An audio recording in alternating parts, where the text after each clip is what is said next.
Hello sir, my name is Rishabh and here I am to present about one of the design patterns which is prototype design pattern. First, let's understand what are design patterns. Design patterns are elegant solutions to repeating problems in software design. Design pattern shows you how to structure your classes and how these classes should talk to each other. Design patterns are generally targeted at solving the problem of object orientation and integration. These generalized patterns act as templates that can be applied to the real world problems. Design patterns can be divided into three categorical patterns. First one is the creational pattern, structural pattern, and the behavioral pattern. Let me give you a underlined definition about these three categories.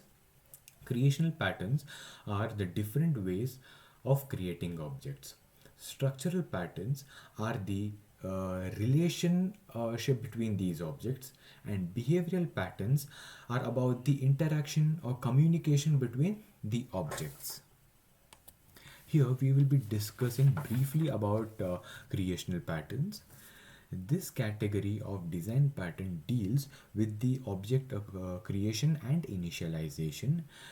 This gives the program more flexibility in deciding which objects need to be created for a given case. Creational patterns become more important as systems evolve to depend more on object composition rather than class inheritance.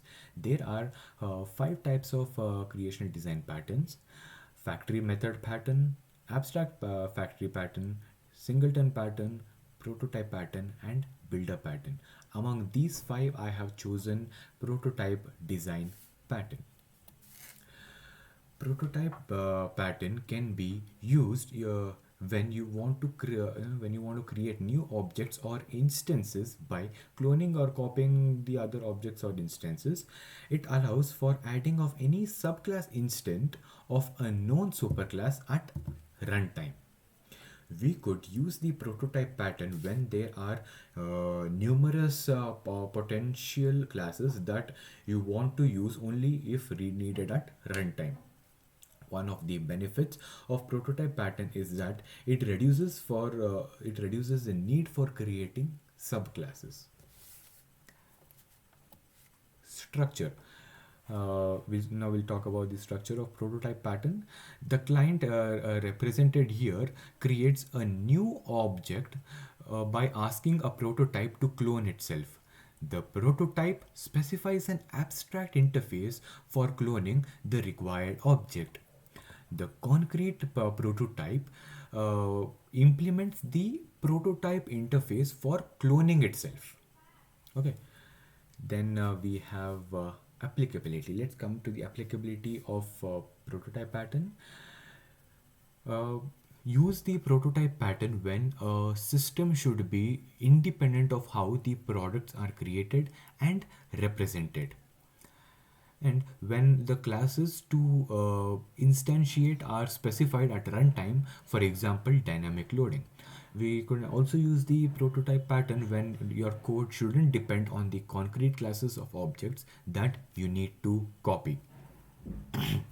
The prototype pattern lets you clone a prototype instead of asking a factory method to make a new object.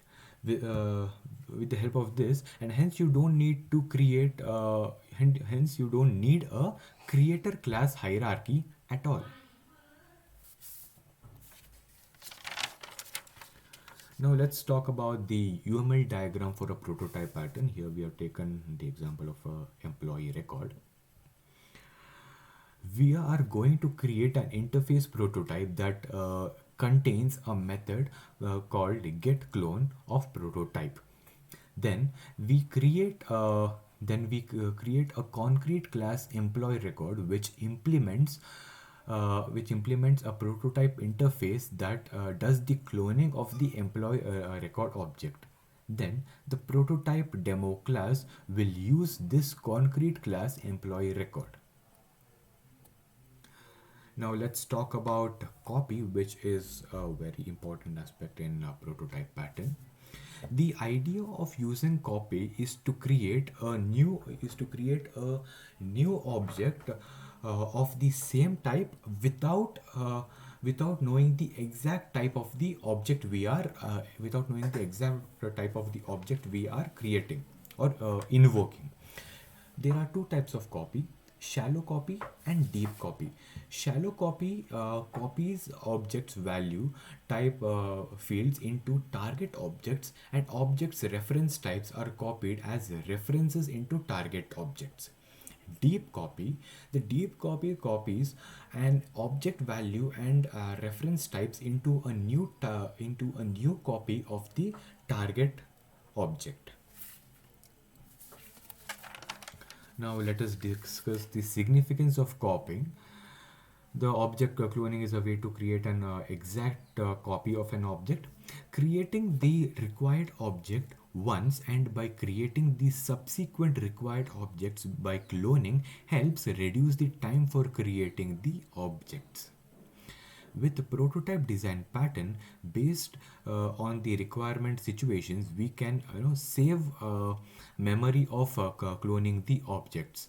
Like for example, adapting to clone an object which contains many strings is a good idea rather than creating an object.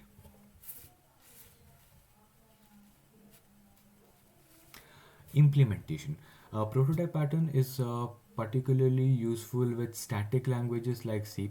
So there are actually few implementation guidelines which needs to be considered.